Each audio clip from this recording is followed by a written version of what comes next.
This show is part of the Head Stuff Podcast Network. Welcome, gather round the fireside and listen to a tale of Fionn McCool, Cullen, Deirdre of the Sorrows, Grainne Whale. From giants right down to fairies, of both the drooping and solitary, and those who are sometimes scary. Anything goes by the fireside. Yeah. Fireside, the Puka fireside, the Marrow fireside.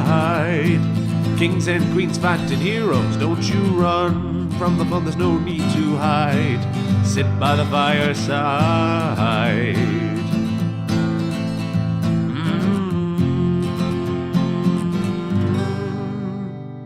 Fireside.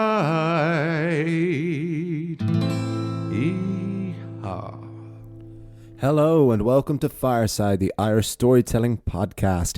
Each episode of Fireside, we take a story from folklore or mythology, we retell it, have a chat about the tale itself and about the craft, culture and the history of storytelling. My name is Kevin C. Olahan. I am your host and your Fireside Bard. Welcome to episode 134 of Fireside. Today on the Irish Storytelling Podcast, we continue with the second part of the second branch of the Mabinogion, the collection of tales from Welsh mythology. This is the story of Wales at war with Ireland. But first I want to give everyone a very big warm welcome. If you haven't done so already, please follow me over on Instagram at FiresideBard if you want to check out everything new with the podcast and with my poetry and everything else that I'm up to. If you're not on social media you want to say hello, you can email me at thefiresidebard@gmail.com. And if you really want to support the podcast and join the intimate community of Fireside listeners, you can do so over at headstuffplus.com. If you head over to headstuffpodcast.com and join Headstuff Plus, where for as little as €5 a month, although you can pay more if you want, you can gain access to not just bonus material for Fireside, but for all of the podcasts on the Headstuff Podcast Network. Right now, our latest bit of bonus material for this month is a very special episode on the poetry of W.B. Yeats and the mythology within the poetry of W.B. Yeats. That's over there for all listeners of Headstuff Plus at the moment, as well as a few other bits, including an episode from St. Patrick a couple of months ago. And there is going to be a lot more coming very soon because I'm still in Australia as we record, but I am flying home tomorrow. Hopefully. We've had our flights cancelled once already. Very difficult time to be in Australia. Very difficult time to be on planet Earth at the moment still, isn't it, folks? But hopefully we'll be getting back home tomorrow. And then once I get back in Ireland, we can keep growing and building Fireside to continue to be bigger and better than ever. So that's over on Headstuff Plus if you so choose. No new supporters on Headstuff Plus for this week, but we actually do have 2 new patrons over on the Patreon. So I want to give a very big thank you to Claire Slattery and Declan Gallagher for joining the Patreon family, because the Patreon account is still there for all those who have supported the podcast since the beginning. Headstuff Plus is just where we've been gearing people in the last while, because it's more of a homegrown platform founded by the very people who supported Fireside in the very beginning, the Headstuff Podcast Network. So thank you, Claire, and thank you, Declan. But the story for this week, folks, is a continuation on last week, which we had with the blow to Branwen, with the marriage of Branwen, Princess of Wales, to Matholwch, the King of Ireland. Branwen was the sister of Bendigeid Vran, the King of Wales. And as we heard in the story last week, Branwen is married to Matholwch, and one of Branwen's half-brothers, Ethnician, is outraged by this, for his permission was not asked. So he mutilates and maims all of Matholwch's horses. And as retribution for this, Matholwch is about to leave Wales forever, but Bendigeid Vran makes peace with him by offering him a cauldron that if you put dead bodies into, they will arise the next day, good as new, except they won't be able to speak. So Matholwch brings Branwen over to Ireland. They have a child named Gwen, but as soon as they have this child, the Irish people become outraged themselves about this insult to Ireland that was done with the maiming of Matholwch's horses. So Branwen starts to be treated appallingly. She's beaten, she's forced to work in the kitchens. So she sends word back to Bendigeid Vran, her brother in Wales, who, by the way, is so large that he cannot fit inside any building. and Bendigeid Vran summons all of the Lords of Wales and sails for war with Ireland, which brings us up to part 2 of the second branch of the Mabinogion. We'll chat a bit more afterwards, of course, but this is Wales at war with Ireland on Fireside.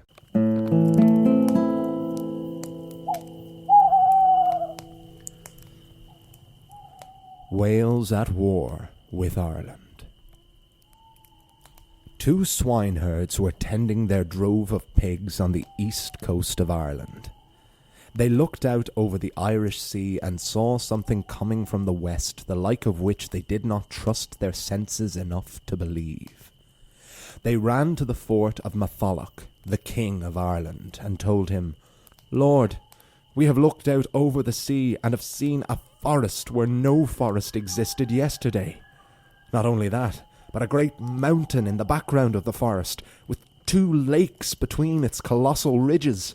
And this forest and mountain, they're all moving, Lord, and they're moving towards us."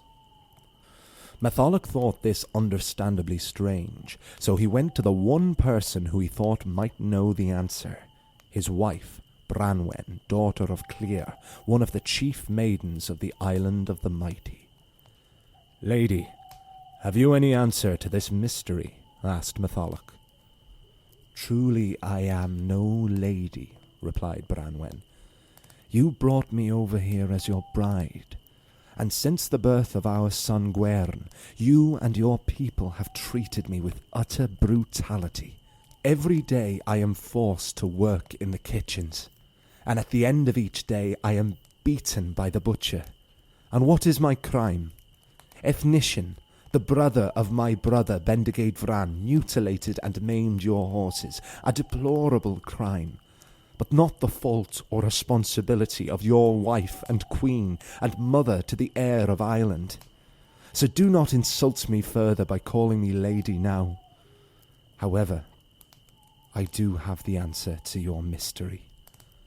The moving forest you speak of are the masts and sails of ships, and the mountain is my brother Bendigeid Vran, and the lakes on either side of the mountain ridges are his eyes gazing towards Ireland, and he and his men are coming to this land to avenge my torment and to fight a war with Ireland." Matholwch began to sweat. He did not believe he could win a war against Wales, particularly not against a king so large he had never been able to fit inside any building. He sought counsel, and his lords advised him to retreat across the Liffey River in Dublin and destroy the bridges across it. For no ship could cross the Liffey, and without bridges they would be safe. When Bendigeid Vran and his brothers Manadowin, Nishian and Ethnician and the collected horde of 154 cantrefs of Wales arrived in Dublin and came to the banks of the River Liffey, they were baffled that such a small river could not be crossed, protected as it was with enchantment. They would have to build a bridge over the river. And as he was colossal in size and the king over his people, Bendigeid Vran said, "I will be a bridge." And he lay down across the river, and his soldiers walked across his back to the north inner side of Dublin. This was the very literal origin of the metaphorical phrase, "I will be a bridge." Once the Welsh were across the Liffey, it seemed like the Irish cause was lost. So Matholwch sent a messenger to the Welsh camp. "Lords, Matholwch, the King of Ireland, has relinquished his power to his son Gwern, son to your sister and nephew to Bendigeid Vran. The intention of the marriage of Branwen and Matholwch was always to unite the 2 nations of Wales and Ireland. Let that not be lost now." But Bendigeid Vran was not satisfied. "Further retribution must be attained for the savage treatment of my sister by the Irish. I wish to be lord over Ireland myself, and to have Matholwch's life." The messengers returned to the King of Ireland and advised, "Lord, do not give in. Bendigeid Vran has never been able to fit inside any house, fort, or castle. If you can construct a building so large that it can contain the King of Wales, that he might finally know the feeling of feasting and sleeping indoors, we believe this matter can finally be solved peacefully. The negotiation was returned to the Welsh, and Bendigeid Vran accepted the terms. The house was built at an alarming rate. Every labourer and tradesman in the country was roped into the cause. The house would be held up by 100 pillars and lit by 50 fireplaces, so large that were you to enter one end with every fire lit, you could still not see the other end. But the Irish also had a cunning plan. On either side of the 100 pillars, the Irish placed a sack, supposedly containing flour or meal, but instead each contained an armed soldier ready to ambush the Welsh if negotiations soured. Unfortunately for the Irish, the first Welshman on site was Efnisien, the very one over whom the whole horrible affair had begun. It had been Efnisien who had mutilated Matholwch's horses when he heard the Irish king had married his sister without Efnisien's consent, and it was Efnisien who now entered the house and inspected every inch of it with savage intensity. Efnisien approached the first of the 200 sacks hanging from the pillars. He asked an Irishman, "What is in this bag?" "Flour, friend." So Efnisien put his hand into the sack until he felt the head of the soldier inside. Efnisien then squeezed the soldier's head until he felt his hand meet brain and bone. Efnisien then went to each and every single other sack in the house and crushed the heads of each soldier inside. He was vicious and brutal, and very effectively so. After this, the Irish entered one side of the fort, and the Welsh entered the other, and Bendigeid Vran was so overwhelmed by finally fitting inside a building, the feud between Ireland and Wales was ended, and a feast began. At the feast, the Welsh king met his nephew Gwern for the very first time, son of Branwen and Matholwch, and the heir to the throne of Ireland. The 3-year-old crown prince was beloved by all of his uncles, shuffling around and being embraced by Bendigeid Vran, Manadowan and Nisien. But when Gwern approached Efnisien, the Machiavellian Welsh lord said to himself, "The crime I am about to commit will never be forgiven."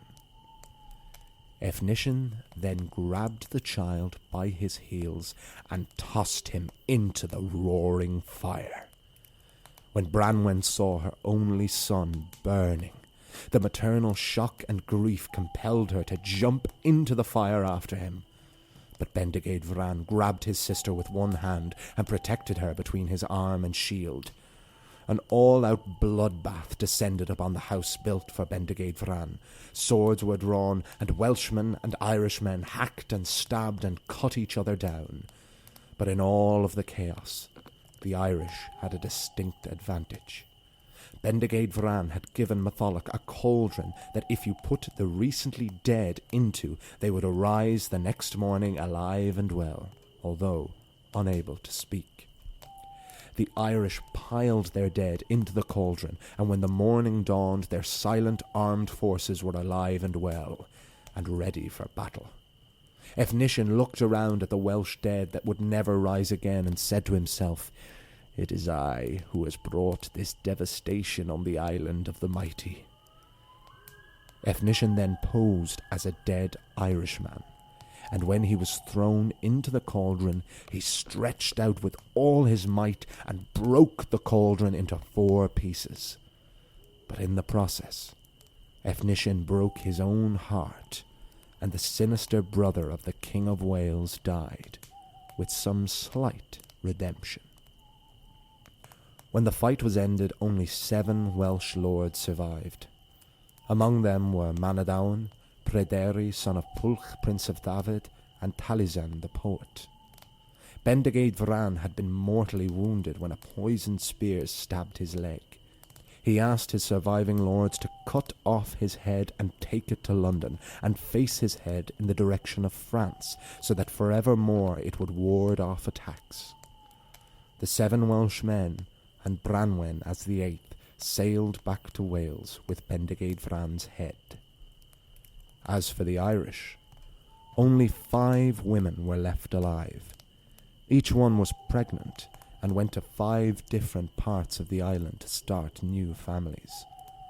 And this is the Welsh origin of the 5 provinces of Ireland: Leinster, Ulster, Munster, Connacht and Meath. When the Welsh arrived back on the island of the mighty, Branwen looked back across to Ireland and before her to Wales and said, "Woe to me that ever I was born. 2 nations have been all but wiped out on my behalf." And Branwen, daughter of Clear, sister to Bendigeid Vran, wife to Matholwch, and mother to Gwern, died of a broken heart. To be continued.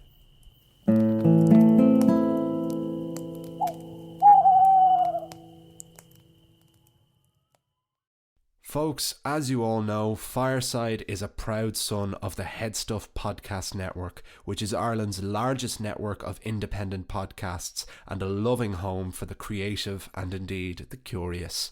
There are so many other podcasts I could recommend to you on the network, some of which inspired me to approach Headstuff myself. Here's a taste of one you might enjoy. Okay, it's Jibs here from Pints of Malt.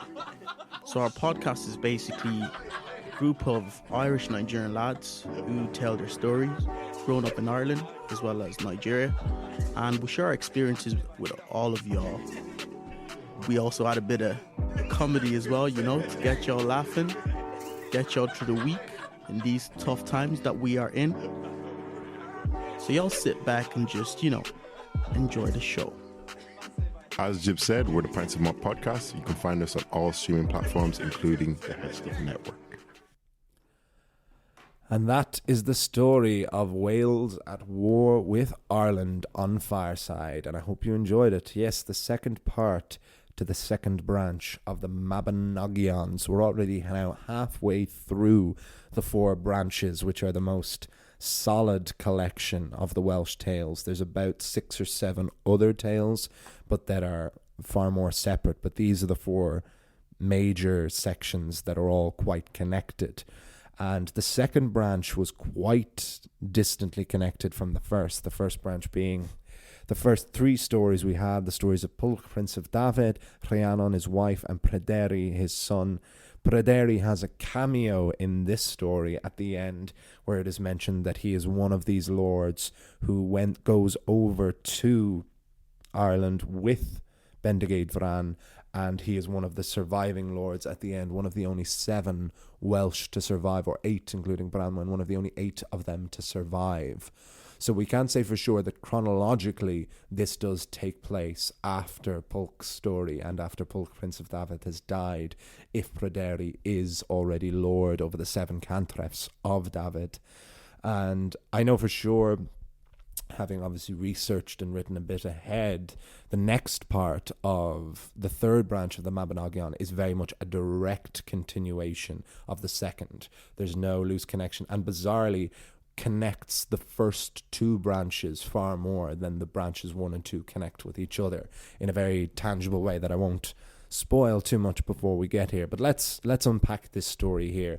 I love the beginning of this. I love it opening with these swine herds looking out and seeing these this forest and these mountains and these giant blue lakes all coming over the horizon. I adore that so much because the first story, the first part, began with the Welsh looking over to Ireland and watching Irish ships arriving, very clearly knowing that they were ships. And this story opens with 2 swineherds looking out over to Wales and seeing ships coming over. But through either their stupidity or their own imagination, they do not see ships and a giant. They see a forest and a mountain moving towards them.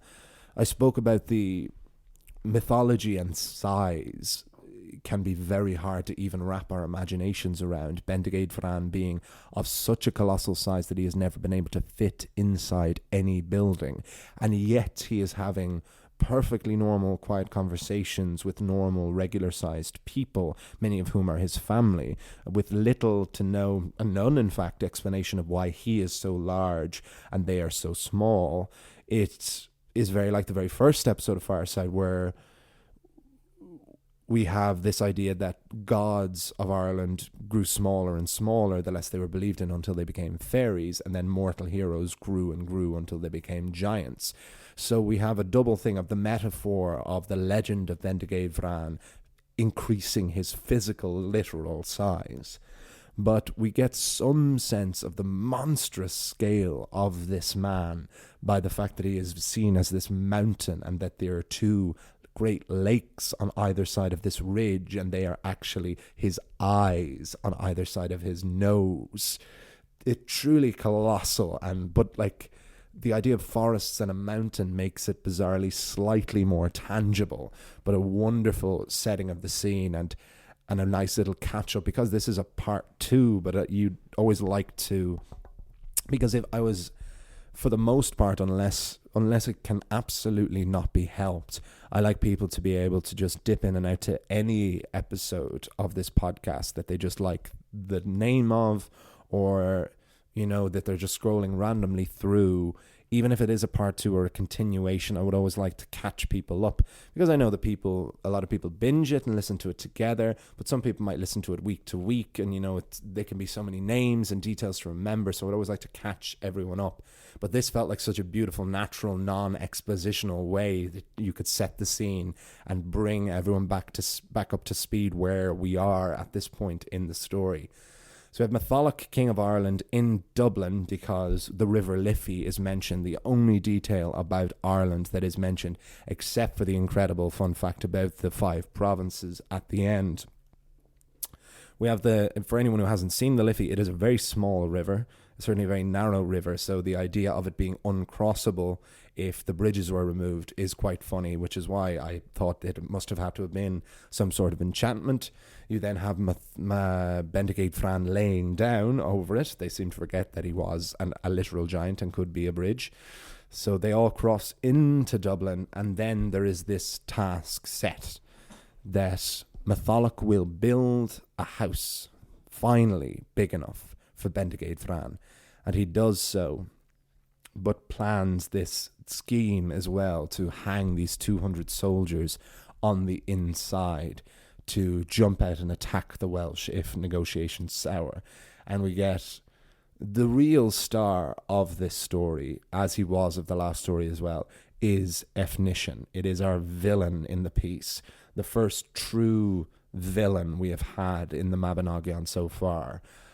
He is like some combination of Jafar and Loki. He is like Don John in Much Ado About Nothing. There's no charm or redeeming quality to Efnishen. He is, except his just pure, your admiration of his pure cunning. But he is a guy who just clearly wants to watch the world burn, but he is incredibly clever, and nothing gets past him. And he has this incredible scene where he goes in and is the first to inspect this house, and immediately, of course, suspects the Irish, because he is the one who's got them all into this mess in the first place. Somehow is still alive, with no consequence at all. He seemed to have not been held accountable for the hundreds of horses he personally mutilated and maimed. But this is his attempt at his redemption, by him going in and feeling inside these flour sacks and crushing the heads of each and every one of these 200 Irish soldiers in the flour sacks, crushing them. And it's very detailed in both versions of the story. I adapt this from the Oxford World's Classics version and the audio by Matt Addis of Efnishen closing his hands together until his fingers meet in the middle between brain and bone. and the visceral gore of that is incredible. So once the 200 Irish are dead, Efnisien seems to kind of let this one lie. He doesn't go back to Bendigeid Vran and say they were trying to attack us. Bendigeid Vran is still just so overwhelmed by the colossal size of this house and actually being able to be inside the warmth, because in the last story we're told that all of his feasts and all events are either totally outdoor or they're a patchwork of these huge canvas tents. So now he actually knows what it's like to be indoors. Interesting parallels as well to the house of iron that is built for the two giants in the first part of the second branch as well, of the two giants who have the cauldron that replenishes the lives of the soldiers, that was built to trap the two giants before they broke through it and went over to Wales. So this is another case of the Irish building this colossal place to trap a Welsh giant. But those two giants who had the cauldron, they seem to be more of a giant as a race, whereas Bendigeid Vran again seems to just be a very, very, very, very, very, very, very, very large man. And he is so overwhelmed by finally being able to fit inside a house that they do what they do best, and they decided to put their cares aside and to have a feast. But Efnisien again, and this is where there's no redemption for this. You know, you could slightly see an angle on his cruelty to maiming and mutilating the horses over the idea of his own sense of pride for not being asked and not approving of his sister marrying an Irish king. And then, of course, they're going over to war, so of course he's going to inspect this house for any traps. But this is where it is pure villainy and just pure evil. Efnisien grabs the heels of his 3-year-old nephew who he's meeting for the first time and tosses him to burn alive in the fireplace. And that is what really, of course, everything is gone then. And it's very swift, in the same way that the Battle of Helm's Deep in Lord of the Rings is a very, very short section of the book, whereas, of course, like over an hour of screen time. We're told very little about the actual fight that happens then in the ensuing part of the story. We just know that Gwen burns alive, and then suddenly everyone is dead. Swords are drawn. You can just imagine the frantic chaos. Like Branwen tries to throw herself into the fire after Gwen. Bendigeid Vran saves her, and just everyone else draws their swords and starts cutting left, right, and centre. And the Irish have this cauldron that they can throw their dead into and they rise, which reminds me an awful lot of the first battle of Moytura, one of the very first stories of the Tuatha De Danann. With the cauldron, there is a cauldron in that story where the Tuatha De Danann throw their dead into, and they arrive good as new the next day. A very, very interesting comparison, considering it's the Irish who also have this rejuvenation ability. And even though the cauldron was given to Matholwch by Bendigeid Vran, we are told it is an Irish cauldron. This very possibly is a cauldron of the Tuatha De Danann, and a very strong connection between Irish and Welsh mythology. So the Irish are rejuvenating all of their soldiers, and the Welsh soldiers are staying dead. I think it's particularly tragic that they don't resurrect Gwern. They don't resurrect the King of Ireland's son and Branwen's son, presumably because he's been burnt to ash in this roaring fireplace that there was no body to throw in, especially if it ensued into blood and guts straight away with the fight, with everyone else fighting between each other. But Efnisien has one final story beat and one last attempt at his redemption for his mutilation of horses and his murder of 200 Irish soldiers, and then the murder of his own nephew by throwing him in the fire. And he is the one who dies in the process of destroying the cauldron. So he is the one who is able to win the fight for the Welsh. It is at least full circle. If it is not redemption, it is a full circle and a completion of his arc. He's probably the only character in this tale with a complete arc that we can follow across both parts of the story as I have broken them into. And he splits the cauldron into 4 and in the process tears his own heart apart. which is he was a guard who had to die. He probably deserved to die in a much more brutal way than this, but at the very least he ended what it was him that started. And at the very end, we are told that there are 8 Welsh left. There are 7 Welsh lords, and there's Branwen. So 7 men, 1 woman. And we are given a list of some of the names, some of whom we know. We know Manadowan, who's the brother of Bendigeid Vran, the other son of Clear. Pryderi, the son of Pulk, Prince of David, who we spoke to about earlier on. And we're mentioned Taliesin, or Taliesin. I'll have to get better on my pronunciation of him, who is a poet.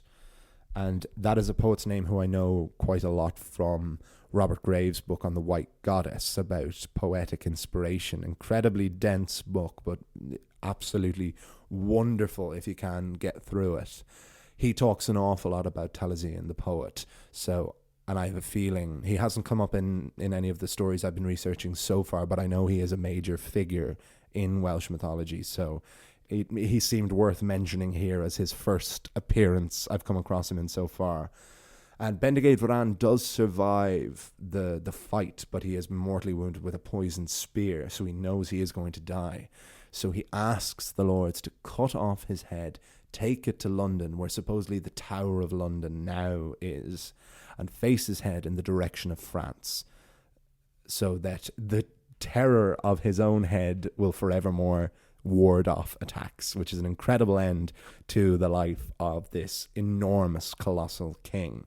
And then the final beat, we have this Welsh version of where the 5 provinces of Ireland came from, and that the only Irish that were left after this war with Wales were 5 pregnant women, and each of them went to 5 distinct different parts of the island and began new families there. The exact logistics of we won't bother going into here, but it is thought that that is supposed to be a satirical dig at the Irish, this after all being a Welsh tale.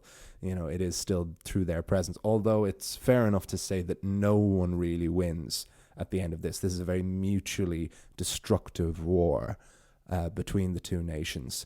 And we end, as we began with the first story, with Branwen looking back towards Ireland and looking forward towards Wales, at the two nations that have been destroyed. It's not her fault, but she still feels responsible for it because it was over her. It began over her marriage and it ended over the death of her son. And with nothing left, she dies of a broken heart in probably one of the most justifiable deaths by broken heart that we've seen, after death of father, death of brother, death of husband, and death of son. We actually never hear of how Matholwch himself dies. There's no beat for him in the story. But as we're told that only 5 Irish women do die, we know for sure that he did. Interestingly enough, I mentioned the last time that I wasn't sure if Matholwch was based on any actual historical Irish figure. I found out that Tolstoy had comments about this story where he said that supposedly the Battle of Clontarf and Brian Boru and Mael Shocknall and the battle for Ireland between the Vikings and the Irish and the other Irish, that was one possible big influence on this story. And the story of the voyage of Bran, which we had for the 100th episode of Fireside, that was considered another possible influence on the story, because Bendigeid Vran as a name literally means Bran the Blessed in Welsh. So the influences are there, the connections are there, and they're very exciting to find as these little Easter eggs in there, what I'm constantly on the lookout for as we, as an Irish storytelling podcast, continue to delve into Welsh mythology. So with that, I will wrap things up. That's all there is to talk about with that. I really hope you enjoyed this week's episode. It's an incredible end to this tale. It was really nice because I'm enjoying doing the Welsh accents, but they're very stressful because I feel I have so much more of an obligation to pay attention to detail, especially with names, place names, character names. So it's been very nice to be able to slip back into Irish characters as well with this episode. Hopefully the Irish will rear their ugly heads again in Welsh mythology, and hopefully the connections will abound. We'll quite possibly be moving directly on to the third branch of the Mabinogion next week, which is the story of Manadowan. Directly after the events of this section. We may have a folktale. It's been a while since we have had an Irish folktale, and I know there was a request for that by one of the listeners when I was talking about focusing on Welsh mythology and focusing on the Mabinogion for the foreseeable. I'll see if I can find a good one. If not, it'll be the third part. But live in wait and hope and fear. Please do follow me on Instagram over at Fireside Bard. Email me at thefiresidebard@gmail.com. Please do support me over on Headstuff Plus at headstuffpodcast.com, where for as little as €5 a month, although you can pay more if you want, you can gain access to bonus material for all the podcasts on the Headstuff Podcast Network. I will see you all. You'll hear me all next time. And remember, wherever you are and wherever you go, you can always join me by the fireside. This show is part of the Headstuff Podcast Network, a hub for the creative and the curious. Shows are produced in association with Headstuff and the Podcast Studios Dublin. Find out more or become a member at headstuffpodcasts.com.